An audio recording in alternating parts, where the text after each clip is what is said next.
Welcome back to Assertiveness. As I always say, the show that gives ordinary South Africans the space to talk about things that really matter. We don't just discuss the cliche topics on the show. We talk about things that relate to us, things that sometimes might come across as being very, very uncomfortable. And one of those is the mere fact that post-1994, it almost comes across like nothing has changed. Yes, we can go to white schools. Yes, we are mingling with the white people. It's almost like animals mingling with human beings because it doesn't come across like anything has changed. What has actually changed? Are black people still being oppressed? Maybe not under a regime, maybe not under a system, but maybe by our own thinking. Just before we went for an ad break, we were talking about the fact that all of us are clear on the fact that Europeans came here and did a divide and conquer tactic. We are clear on that. But how do we move forward from that? How do we enable and give people solutions in terms of how do we move away from divide and conquer? We are clear on it. Yeah, so how do we move forward? Like, we need like, it starts with me and you. Okay. So, like, we need to take a bull by his horns. Making sure that we use our skills in order to benefit the collective black majority. Like even my brother just said that we were civilized before we were colonized. Yes. So the Europeans, they took advantage of our Ubuntu. So hence why we haven't even progressed as yet. So now the struggle is an economic one. Okay. So we are at the receiving end of all the economic marginalization and exploitation. Because taking into consideration that 80% of the wealth is in the hands of the minority, whilst we are the majority. So we cannot single that out. Hence why you see that black people are still gallivanting in the streets, you know. So those are the factors that cause such things. So when you say it starts with you and me, what must we do? What are we expecting each other to do? Like we must collaborate. We must utilize our skills and then collaborate, and then come up with masterpiece. For instance, we as Vuka Darkie, what we are doing is portraying Africans from a positive light. Okay. Because we see that the media is not reflective of us.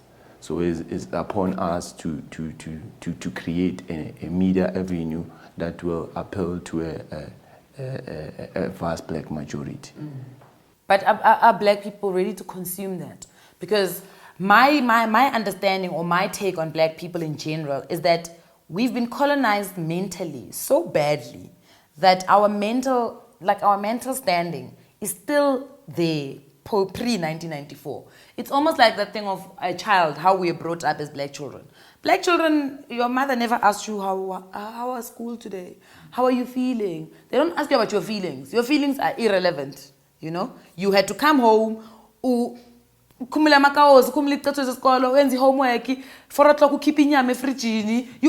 All of us almost have the same story. Ukhipha inyama efrijini, vala amafestero so mosquitoes don't come in. 6 o'clock you must be in the yard. Mom is there cooking, siyadla, kuyolalwa. There's no time where your mom is pampering you about your feelings, you know. Unjani, how was school? Are you being bullied? And if you're being bullied, don't come home crying about being bullied. What did you do to sort it out? So we almost got the hard upbringing. And I get the fact that with that hard upbringing, we don't have soft skills. So we're almost on survival mode all the time. It's about, okay, manga iskolo, and I can take care of my own, you know. How do we get people to get out of that colonized mentality? To say, okay, now, as Africans, we are ready to stand together. And we bring back that Ubuntu. Uguti Ayman. Pelatina, we're the majority, Moslana. How do we bring it back? How do we change that mentality?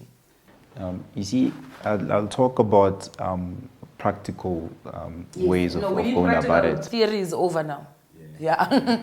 Theory, my pants. Now, you see, myself and my brother, right? We're from the same family, and there's another co-founder who's also our brother. So there's one important aspect that from there one should also pick up. Okay. family is the basic unit of society. Okay. Right? You start correcting at that level. Charity begins at home. Yeah, you start everything else, and even collaboration, even all those type of things. You start there, and then we go from to the community, right? And say, well, now as families, we are strong as units. Now we need to build strong communities. Hence, why even us, we pride ourselves in pushing a pro-black agenda, right? Because that's the first community after the family unity. Okay. That's that, you know, you go to the community level and that. So one of the things that obviously we also do, and these are things we do in practice after the family, after we now are able to work amongst ourselves, is to say, here's Nicolette as well, you know, perhaps is well versed in this and whatnot, or we see that Nicolette has potential in that and whatnot, which is some of the things that we've actually done for in our magazine. Some of the people who featured are people that we collaborate and work with. There's people who are in the agriculture aspect of things, and the energy aspect of things, and the product producing type of things, right? Okay. So now we can now start creating that environment of producers and people who are able to, you know, develop communities. Okay. So we are starting from there, no matter how small we may be and whatnot, right? As compared to the general population of the country, but we are putting those things in a public space where people are able to access it, and perhaps maybe they can also maybe do those things in their own environment. So, you know, we believe that sometimes we also to do things by example. Now I can say, okay, now theoretically, this is what, you know, what... Theoretically, I don't want to hear the theory. I'm tired of hearing theory. Everyone's got great ideas, but they need to come to life. Now, you touched on something, you say you're pushing the pro-black agenda. Does being pro-black mean you are anti-white? No. It means that we love our black people more. And that doesn't mean that we are racist in any way. So loving my fellow brother, and Indians loving their Indians doesn't mean that they are racist. It means they have good common sense. Okay. Yes, because how can I love someone across others, a racial setting, without loving my own kind first? Yeah. So it starts with us loving each other, then we can talk about integration across other racial settings. Okay, so obviously what you guys are pushing more than anything is the black agenda, but also in terms of you guys are focusing quite a lot on the economic sector in trying to give black people the economic freedom that the EFF sings about every day. Thank you, EFF, we hear you, economic freedom. Yay, let's get it done now. Because I feel like it's a song. I feel like everybody talks about it. It's great, let's have economic freedom. We want economic freedom, guys. Nami angifuna uhlala 9 to 5 ngisebenza day job every single day. I'm clocking in for another person, and most of the time it's always a white company, you know what I mean? I would like some sort of economic freedom. It's quite sad that the numbers of South Africans that are in debt, or the numbers of South Africans that can't even get a mortgage. You're not even allowed to go to the bank and get money to buy a house because no one trusts you. They don't trust most of our people. You know, the highest percentage of people who don't get loans at the banks are black people. And it's very, very sad.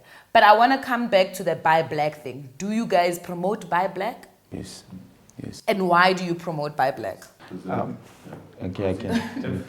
If we don't support each other as black people, then who will? I understand.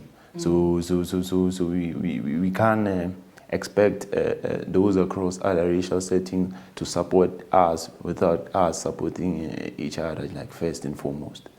Yeah, so like it starts with us. Okay. So hence why we push that the pro-black agenda, so that the money must rotate within the black community. Okay. And then yeah. Timber? It's also issues of development.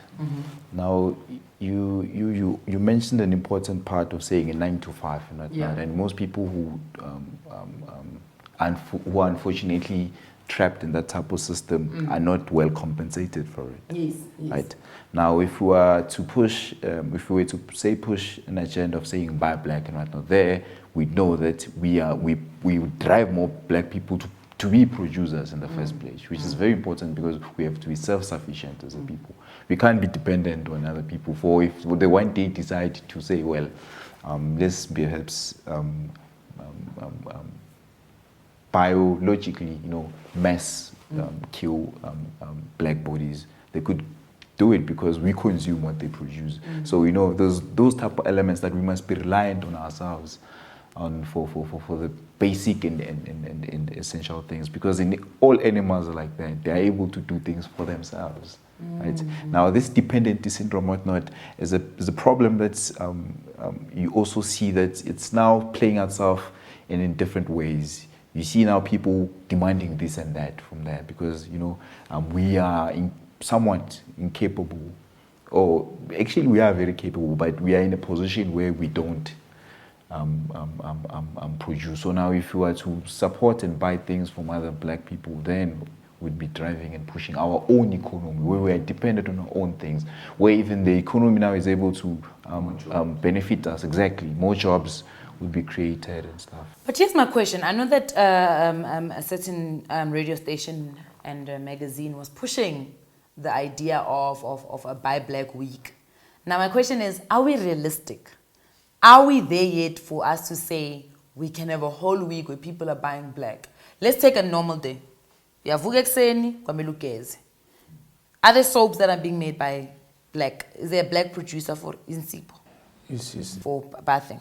Colgate. Is there a black producer for a Colgate? So it is Colgate because I'm, toothpaste. But, because I'm like that. It's Colgate in my world. Do we have somebody who's producing a toothpaste? I think, we do have people producing things that we need to consume as Africans. Yeah. So our primary objective should be to buy black. And of course, we will have to resort to buying from other people. They should be our last resort. However, I cannot hire a white lawyer while there's a same fellow black brother who's a black lawyer. Because also there's that stigma that we can't run away from. Will you make sure you don't go to jail? Yes, he will. And that stigma was yeah. Of course, that stigma was perpetuated by the divide and conquer system. Okay. So it's not true per se that black businesses are inferior, black lawyers are not good. So that needs to change. Yes, definitely. Yeah. So hence why we as Vuka Darkie, we mostly cover quality black brands that are geared towards fostering that culture of producing quality. So we need to change that. Yeah. But should we not, are we not reaching, are we not being unrealistic as black people to say we can just wake up one day and people are going to be buying black? And also, to be honest, there aren't a lot, as you had already said, we don't have a lot of producers and manufacturers. We need to buy black. Yes. If there are no black businesses, that give you that. That means that there's a gap. We need to create a black business. But that's what I'm saying. Are we then not being unrealistic in hoping that it's gonna wake up one day? We do have the capacity. We do have black people who are skillful. Yeah, but having capacity and having the right tools are two different things. You might have the capacity, which I am clear on the fact that we've got enough skilled black people in South Africa, but there is red tape.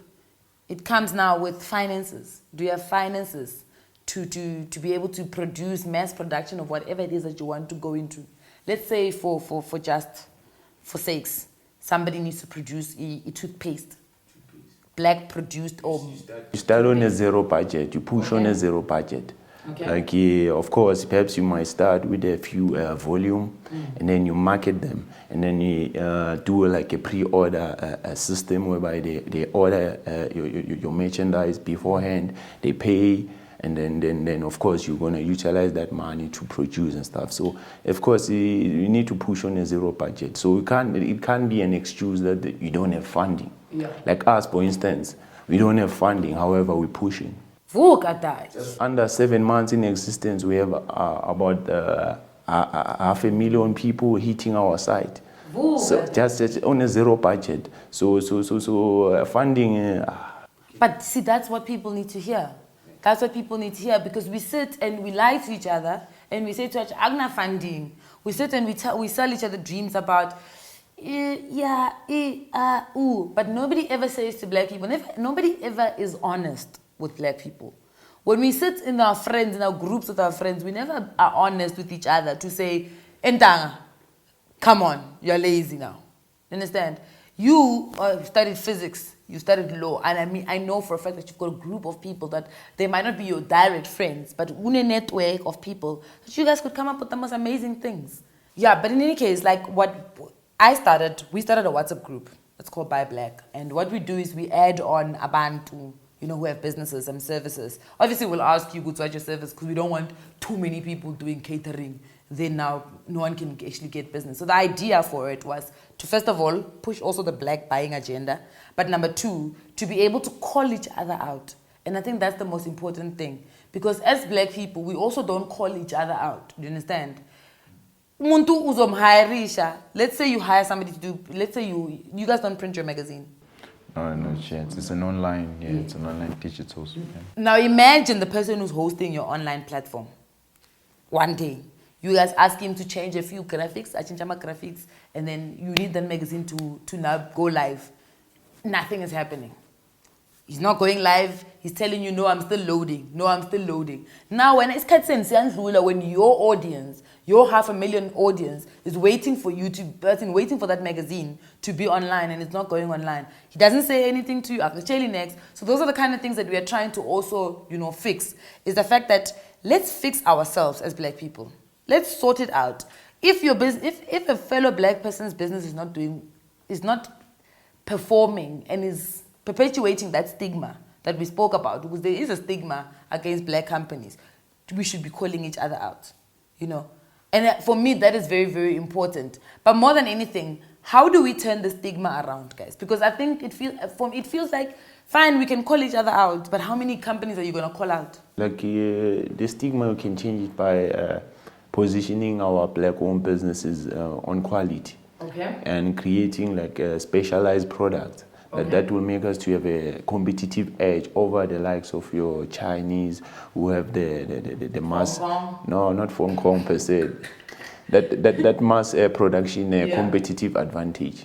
Okay, but tell me some good quality black products. Your Jabustone, Basedi perfume, Mofire, Cotton Curls, Young Hustler comic book, Loisum Kize Kwezi. The list is exhaustive. Can I tell you that I only, of all the ones that you just named, I know 2. Yes, that's hence why people need to go to Vuka Darkie and acquaint themselves with the magazine. They will find a wide variety of black-owned businesses that are quality.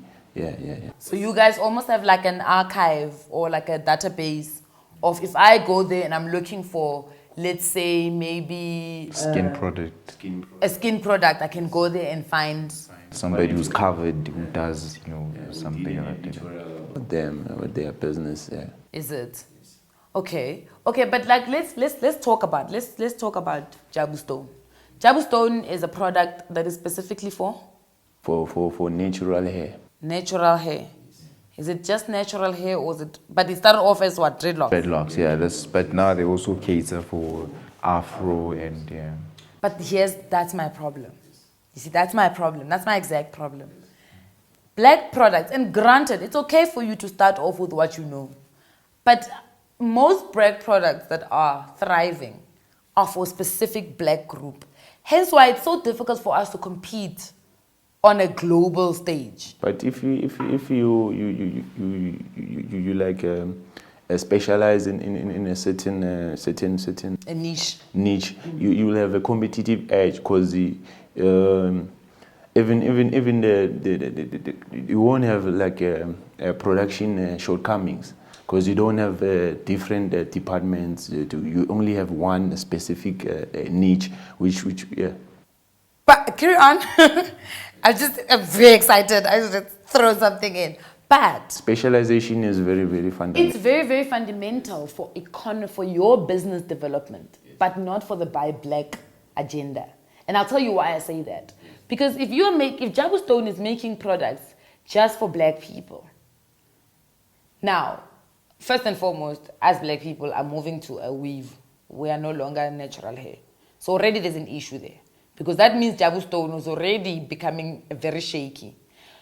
Granted, I understand the whole niche thing and you specializing, but you close yourself off to quite a lot of other avenues, or profit avenues, or whatever they're called, right? Because now, those black people that you are making a product for are now moving to a weave, they're moving to this, they're moving to that. That means your product now is not going to get bought.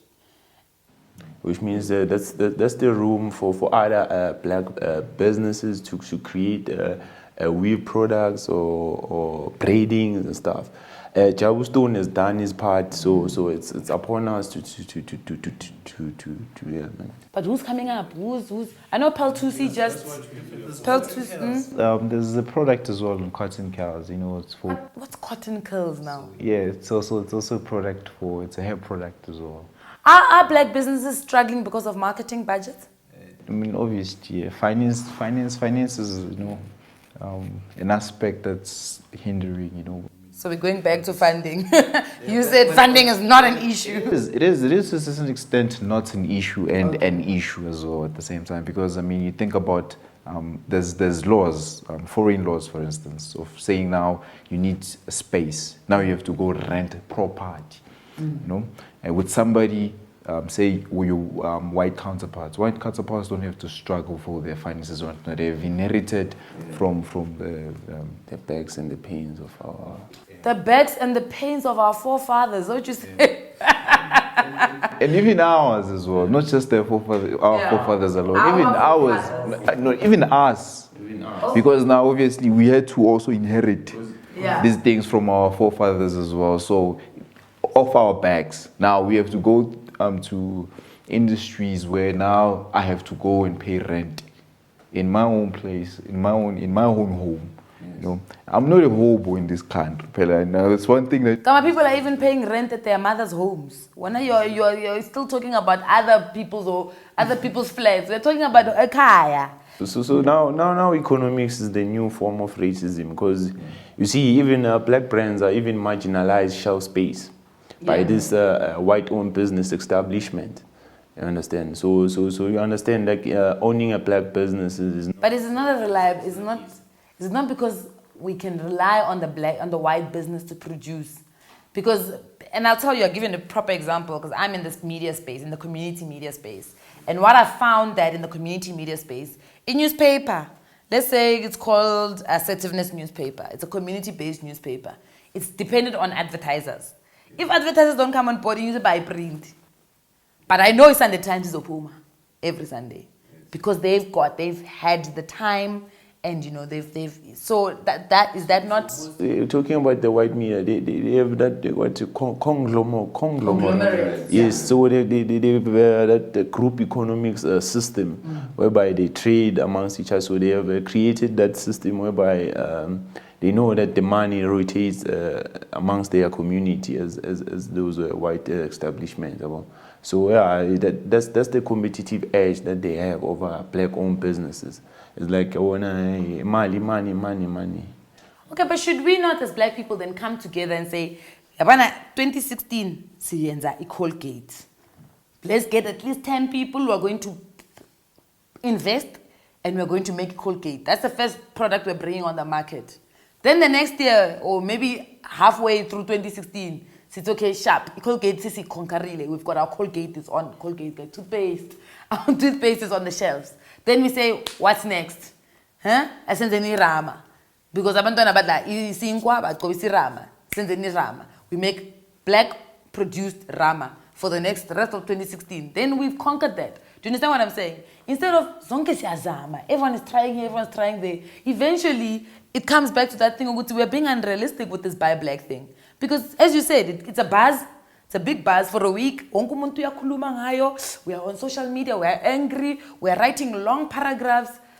Then after a week, when you realize you can't even go through a day of using products that are black because they don't exist, you regress back to buying white products. Should we not rather take on the market skillfully and strategically, thinking about it? But before you respond to that, we're going to go for a quick ad break. I want to give you guys an opportunity to think about the answer. So when you give people at home the opportunity to hear what you guys have to say, it's something solid and it's something they can take away with. Guys at home, do stay tuned in.